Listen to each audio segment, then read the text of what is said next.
Hello hi नमस्कार जय जगन्नाथ मुझे लिसिस्ट मिलन महापात्र आज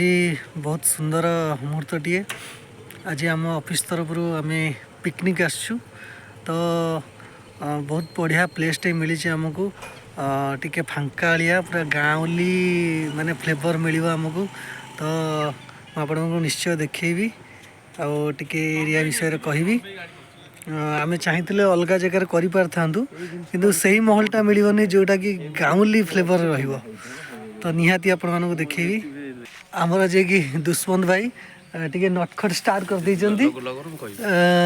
आम दुष्मंत ये भंडा तोलिले देख गोटे भंडा गछ एमती मु बसीची मो पाटे भंडा बाजू अद्भुत भंडा पाटी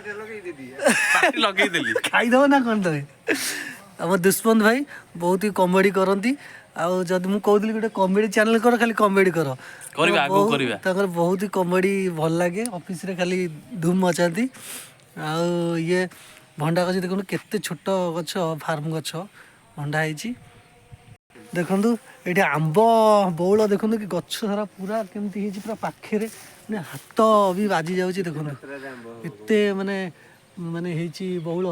पूरा पाखे केते बौल होती केते आंब फल आप भाई पारे देखु बहुत सुंदर है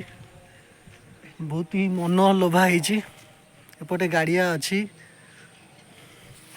अच्छा मो सहित अच्छा बड़ भाई बादल भाई से किसी कहतु आज पिकनिक केमती कौन लगुच पिकनिक तो वर्तमान प्राथमिक पर्यायर अच्छी आगु को मनोरंजन जारी निहाती निहाती बादल भाई रिव्यू बहुत बहुत धन्यवाद बादल भाई को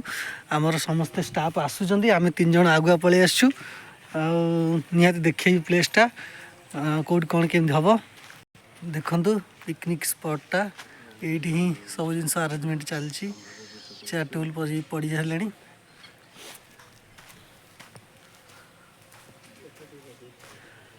रोसई चूल्हा फुला रेडी हो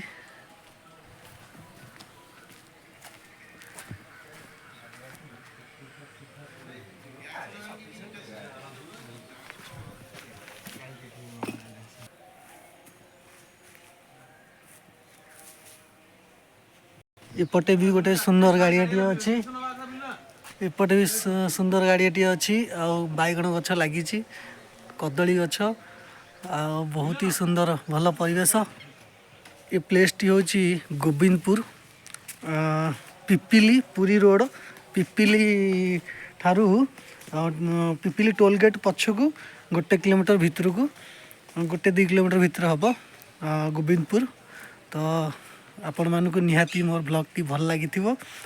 जदि भल लगी लाइक कमेंट शेयर करी मो सहित जोड़े आगक आमती नुआ नुआ भिड आपण मानक प्रेजेंट करी तो बहुत ही सुंदर मुहूर्तटे आम एंजॉय करने आसीचु आपण मानक भी भल लगे देखिए प्लेस टी तो आशा करी आपण मैंने भी पिकनिक जो माहौल तैयारी करुवे जो जाऊे आपण भी बहुत एक्साइटेड थे आम भी बहुत एक्साइटेड अच्छु तो पुणी देखा नेक्स्ट वीडियो रे से पर्यंत मत विदाय दिंतु रही नमस्कार जय जगन्नाथ।